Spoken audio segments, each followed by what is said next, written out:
So hi everyone, welcome back to my channel. Today I'm welcoming Shannon, who is a product manager at TikTok and a content creator who helps other young people get into product management as a career.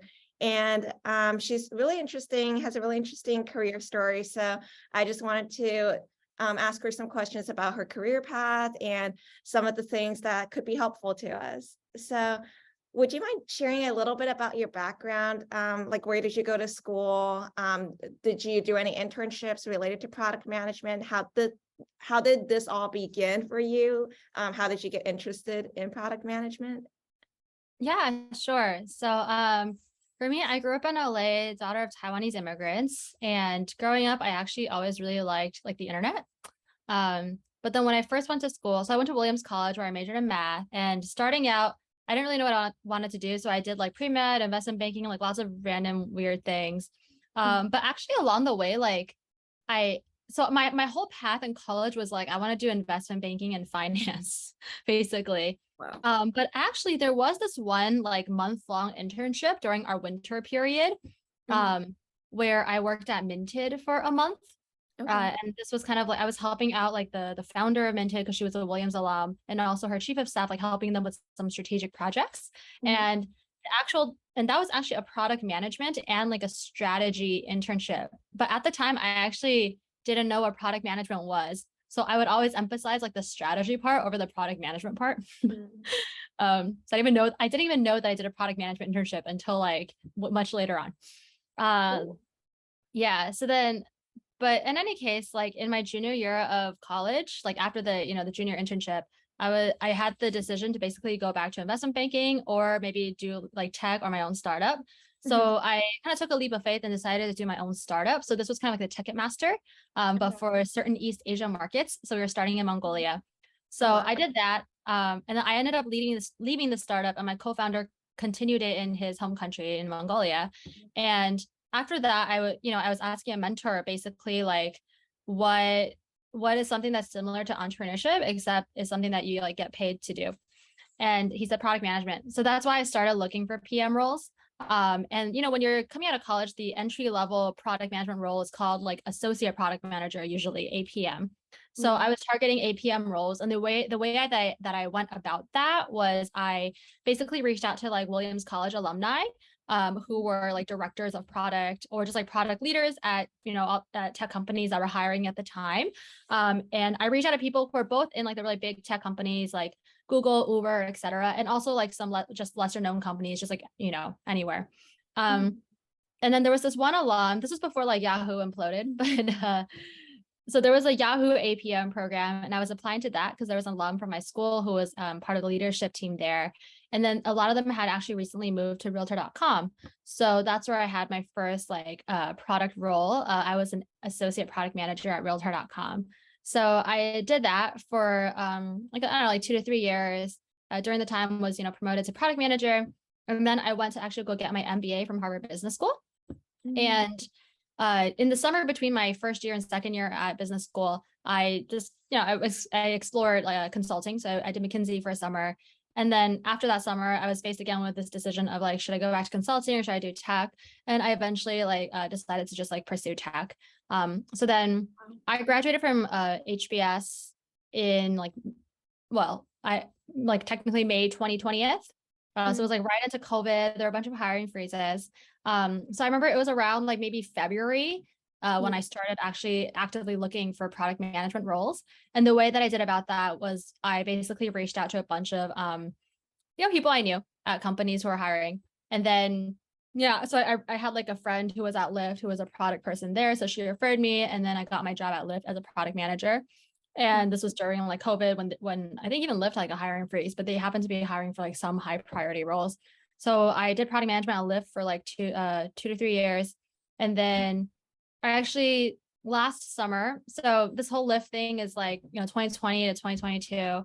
And then last summer, 2020, in the summer of 2022, I started wanting to like, I've always really liked coaching.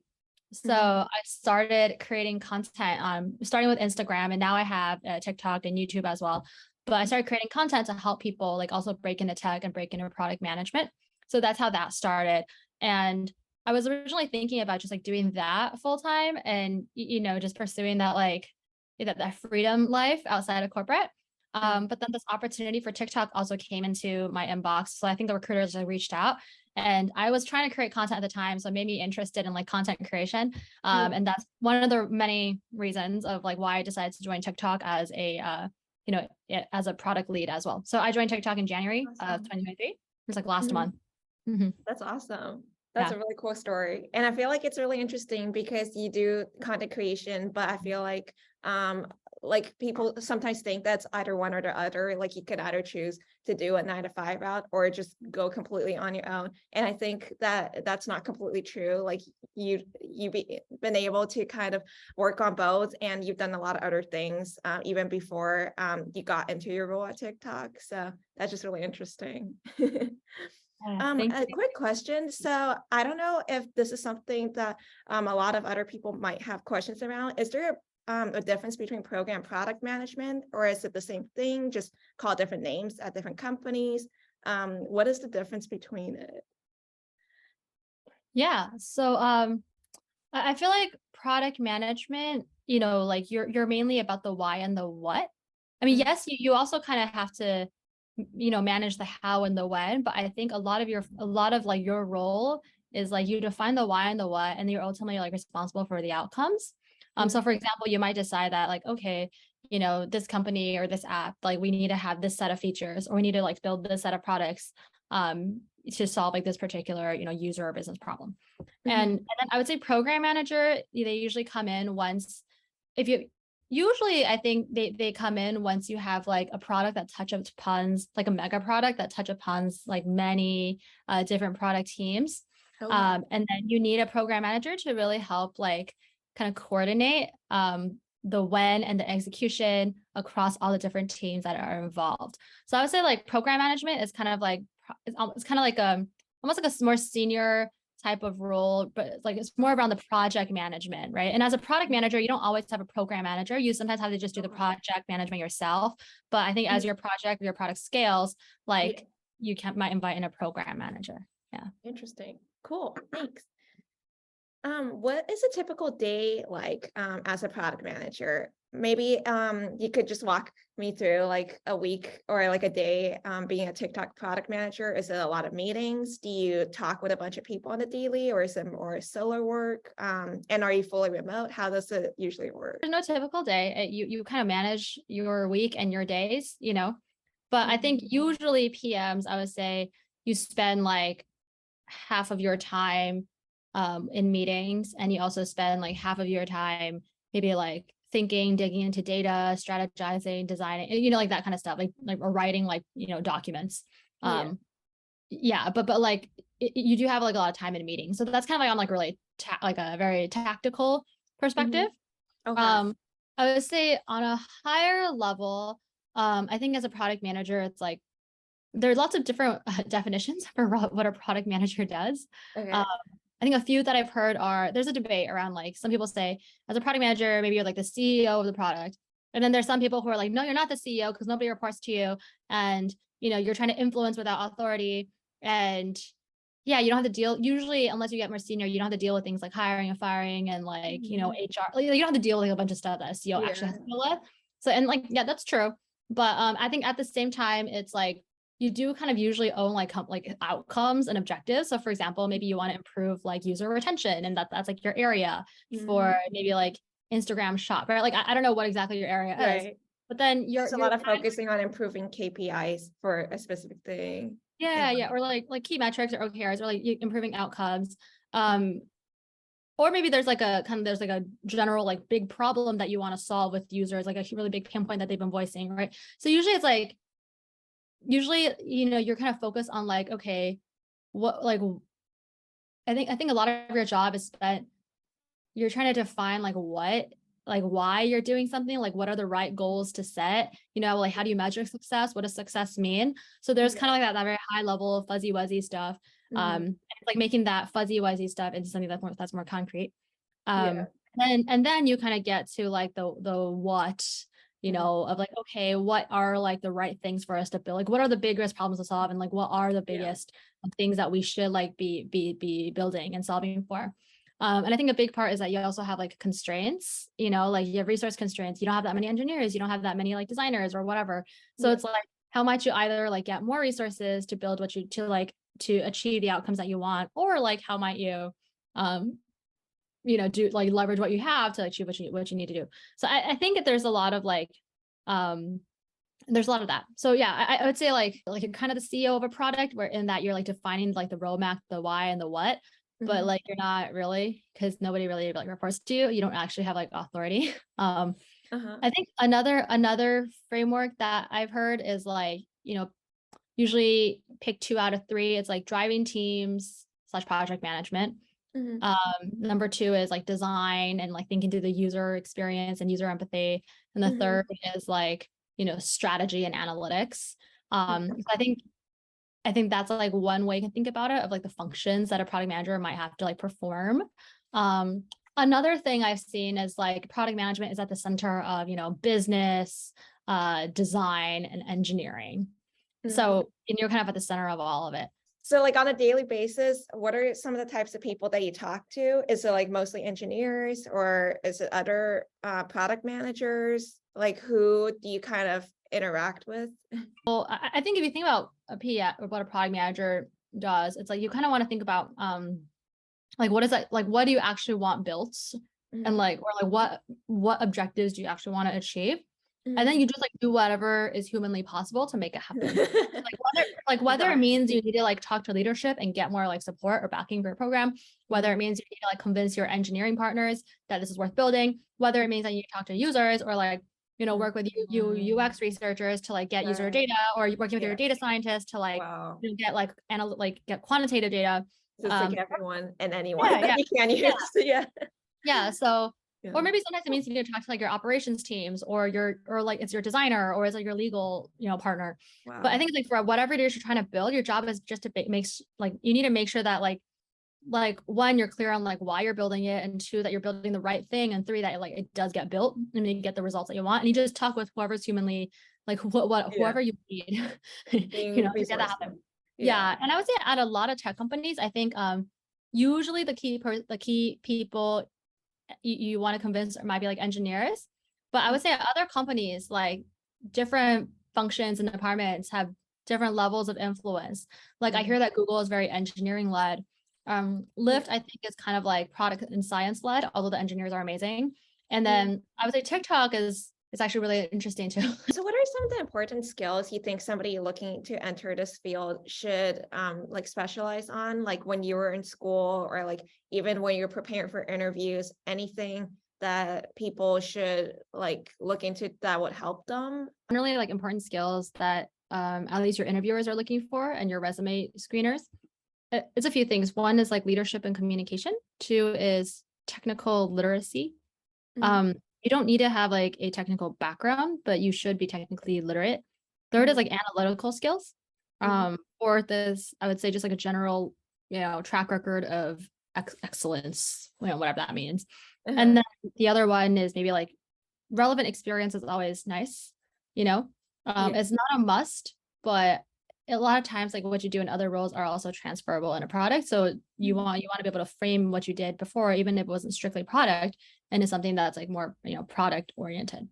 And then when you're being interviewed, I would also on top of those things that I just mentioned, I think some things that people really look out for are things like structured communication, that you're starting with the why and the who before you jump into like the what and the how. Like you start with problems before you go into solutions. They're generally looking for like a mixture of product judgment, analytical skills, and they also might dig into like your experiences more to see if you've done anything relevant. So I think those are kind of like what they're looking for. In terms of schools, I mean, as with any competitive field, obviously like the better school that you go into, the better, right? But even if you don't go to a school that's like super prestigious, so to speak, like you can still break in. Like a lot of people have broken into product without like a super fancy school.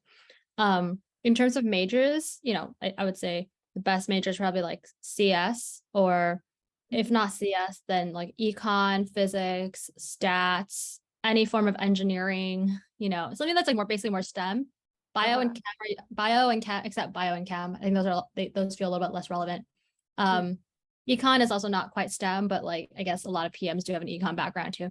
That being said, I don't think I think having a CS background helps, but I don't think it's necessary. Like I've seen really great PMs who like majored in English. You might have a little bit of a more hustle, right? If you don't come from a target school and you don't have like a super relevant major, but you can still break in. Nice. Cool. So what are some of the nice parts about your job, things that you really like about the position that you're in now?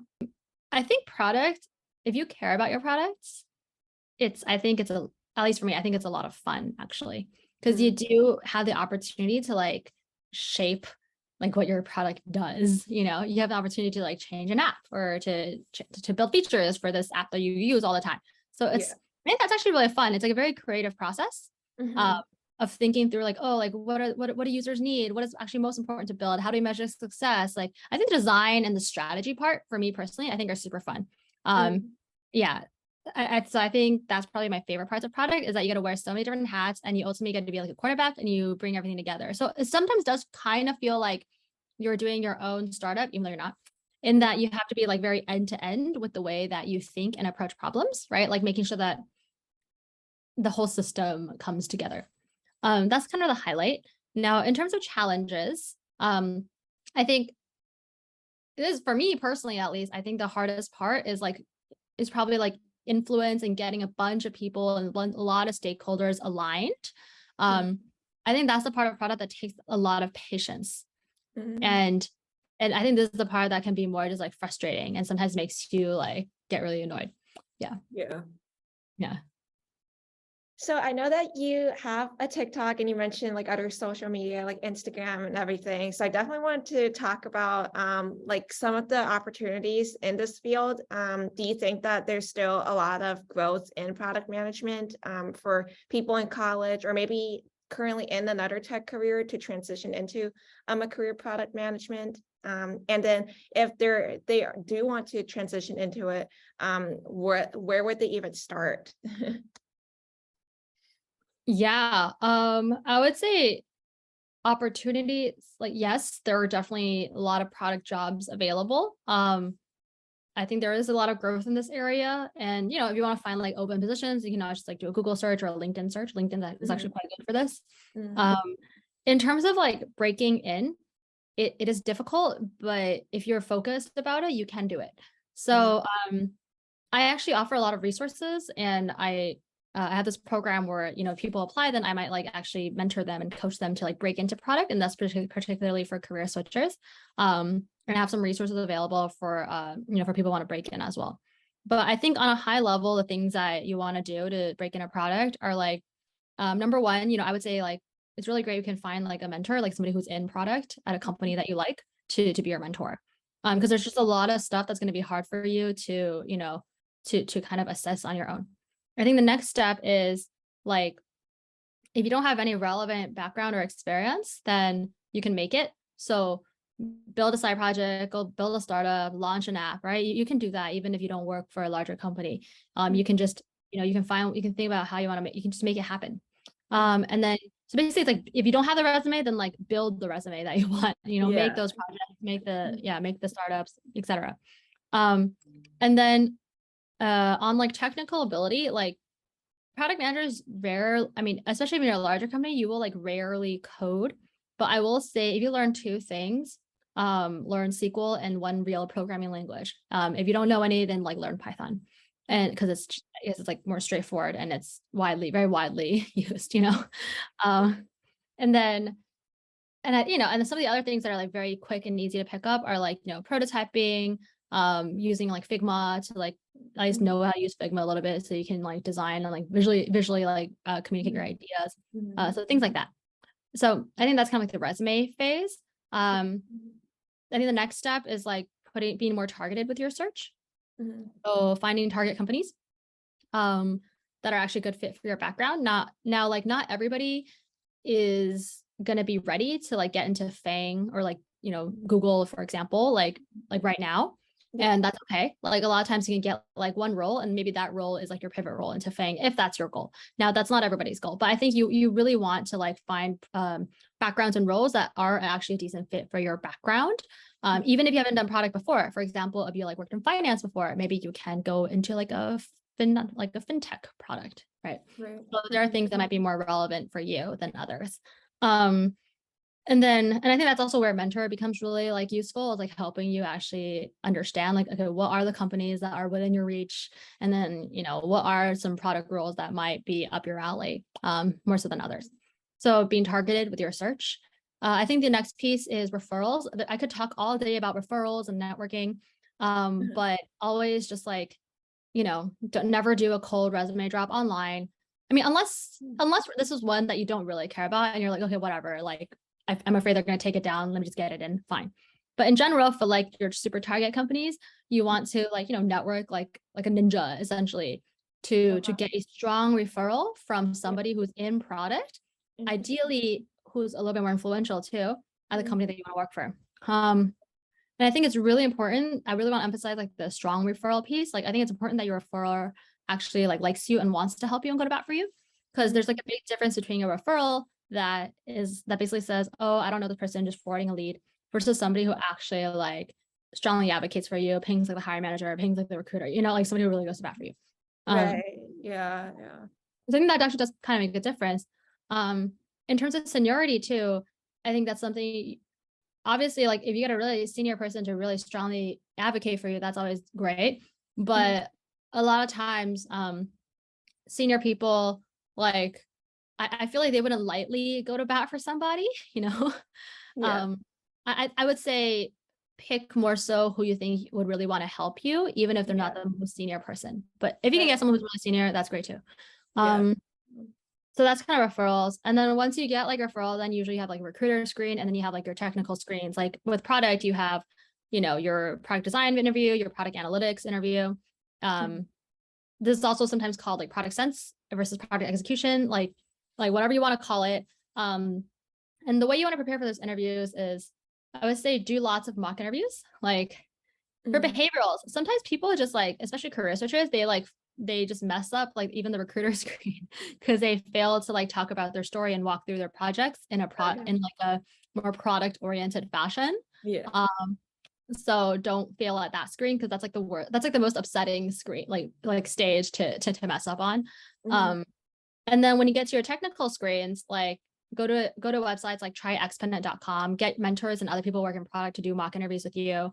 Practice with your friends. What's that website that you said? Tryexponent.com. And then, practice with your friends too, who are also recruiting. And then I also offer a lot of resources on both my Instagram and TikTok and YouTube and GoRefiner.com. Like I offer a lot of resources for people too if they want to, prepare. So yeah, I would say after the interview phase, I think another tip is I would practice with like interviews. Sorry, I would practice with like companies that you don't want as much, so you can better like prepare for the ones that you do want. Yeah, I think that's a good strategy. Somebody once told me, like, even if you're like at a job fair, to speak to the tables that you don't care about as much, just to get like yourself more comfortable, and then you can go on to the ones that you actually do really care about. Exactly. Yeah.